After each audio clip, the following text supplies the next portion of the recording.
Hi കൂട്ടുകാരെ, പൂന്തോട്ടം ഇഷ്ടപ്പെടുന്ന ഏവരുടെയും പ്രിയപ്പെട്ട ഒരു ചെടിയാണല്ലോ പെറ്റൂണിയ.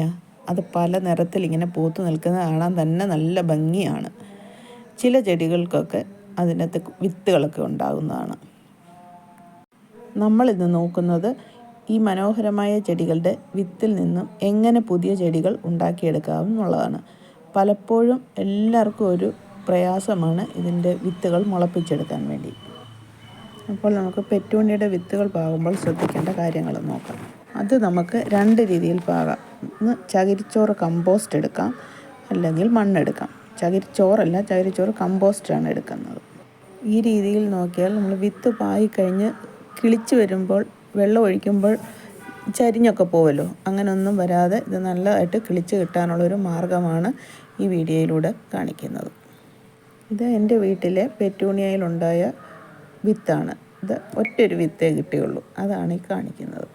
ഞാനിപ്പോൾ മണ്ണാണ് എടുക്കുന്നത്. ചെറിയൊരു നനവുള്ള മണ്ണാണ് എടുക്കുന്നത്. ചെറിയൊരു നനവേ ഉള്ളൂ. ചെറിയ നനവുള്ളത് കൊണ്ട് വിത്ത് മണ്ണിനടിയിലോട്ട് ഒത്തിരി പോകത്തില്ല. മണ്ണിനടിയിലോട്ട് പോയി കഴിഞ്ഞാൽ ഇത് കിളിച്ച് വരാൻ വലിയ പാടാണ്. ഈ മണ്ണിനകത്ത് ചെറിയ കട്ടകളോ ചെറിയ പുല്ലുകൾ അങ്ങനെയൊക്കെ ഉള്ളതെല്ലാം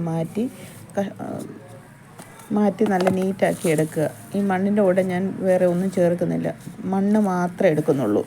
വിത്തുകൾ പാകാൻ നേരം നമ്മൾ വളമൊന്നും അധികം കൊടുക്കാതിരിക്കുന്നതാണ് നല്ലത്. മണ്ണിലാകുമ്പോൾ അത് നല്ലതായിട്ട് കിളിച്ച് വരും.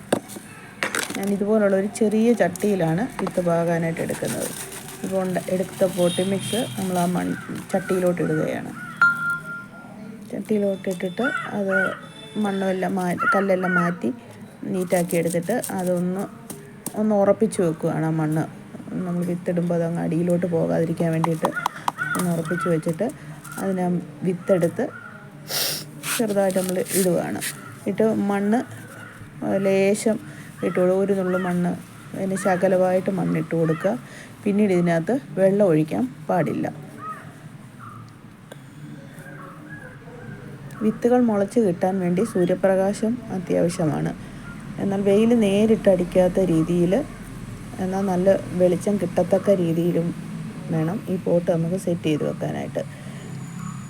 ഇത് വിത്തുകളെല്ലാം പാകി.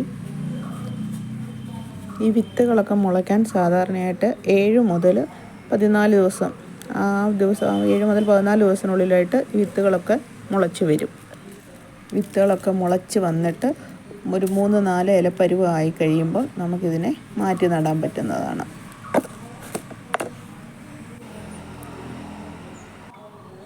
ഈ കളറിലുള്ള പെറ്റൂണിയുടെ വിത്താണ് ഞാനിപ്പോൾ പാകാൻ വേണ്ടിയിട്ട് എടുത്തിരിക്കുന്നത്. ഇതിനകത്തിൽ നിന്ന് വരുന്ന വിത്ത്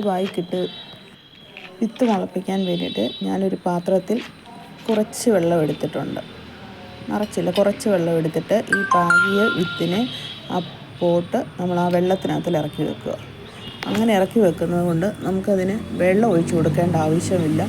ഈർപ്പം കിട്ടുന്നത് കൊണ്ട് ആ വിത്തുകൾ പെട്ടെന്ന് മുളയ്ക്കുകയും ചെയ്യും. മുളച്ച് കഴിഞ്ഞാലും ഈ വിത്തുകൾ ഒരെണ്ണം പോലും ചരിഞ്ഞു പോകാതെ, താഴെ വീണ് പോകാതെ, മണ്ണിൽ മുട്ടി താഴെ വീണ് അളിഞ്ഞു പോകാതൊക്കെ നമുക്ക് നല്ല വിത്തുകളായിട്ട് കിട്ടും. അങ്ങനെ ഞാൻ മുളപ്പിച്ചെടുത്ത വിത്തുകളാണ് ഇത് ചകിരിച്ചോറിൽ ചകിരി കമ്പോസ്റ്റിൽ മുളപ്പിച്ചെടുത്ത വിത്താണ്. ഇതിനെ ഞാൻ വെള്ളത്തിലിറക്കി വെച്ചിട്ടില്ല. പകരം ഒരു പോട്ടിനകത്ത്, മറ്റുള്ള ചെടിയുടെ ഒരു പോട്ടിനകത്തായിട്ട് അതിനെ ഇറക്കി വെച്ചു. അപ്പോൾ ആ ചെടിക്ക് ഒഴിക്കുന്ന വെള്ളം ചകിരിച്ചോറായതുകൊണ്ട് അത് എടുത്ത് വിത്ത് മുളച്ച് വരും. ഇത് വേറെ അടിയിൽ വെള്ളം ഒഴിച്ചിട്ട് ഒരു പോട്ടിനകത്തിലാക്കി വെച്ചേക്കുന്നതാണ്. ഇത് നോക്കൂ, ഇതെല്ലാം നല്ലതായിട്ട് കിളിച്ച് നിൽപ്പുണ്ട്. ആ ഓരോ വിത്ത് പാകിയതെല്ലാം നന്നായിട്ട് മുളച്ച് കിട്ടിയിട്ടുണ്ട്. ഒരു വിത്ത് പോലും കിളിക്കാതെ വന്നിട്ടില്ല. എല്ലാ വിത്തുകളും കിളിച്ച് നന്നായിട്ട് നിൽക്കുന്നു. വെള്ളം നമ്മൾ ഒഴിച്ചു കൊടുക്കേണ്ട ആവശ്യവുമില്ല. അടിയിലെ പാത്രത്തിൽ ഇടയ്ക്ക് തീരുന്നതിനനുസരിച്ച് കുറേശ്ശെ വെള്ളം ഒഴിച്ചു കൊടുത്താൽ മതി.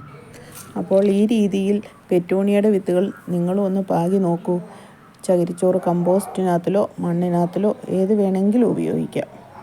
ചകിരിച്ചോറ് കമ്പോസ്റ്റിലാണ് പാകുന്നതെങ്കിൽ അതൊരിക്കലും വെള്ളത്തിൽ ഇറക്കി വെക്കല്ല. പകരം ഒരു പോട്ടിനകത്തിലോട്ട് ഇറക്കി വെക്കാവുള്ളൂ. ആ പോട്ടിൽ നമ്മൾ വെള്ളം ഒഴിക്കുമ്പോൾ ഇതിനും കിട്ടിക്കോളൂ.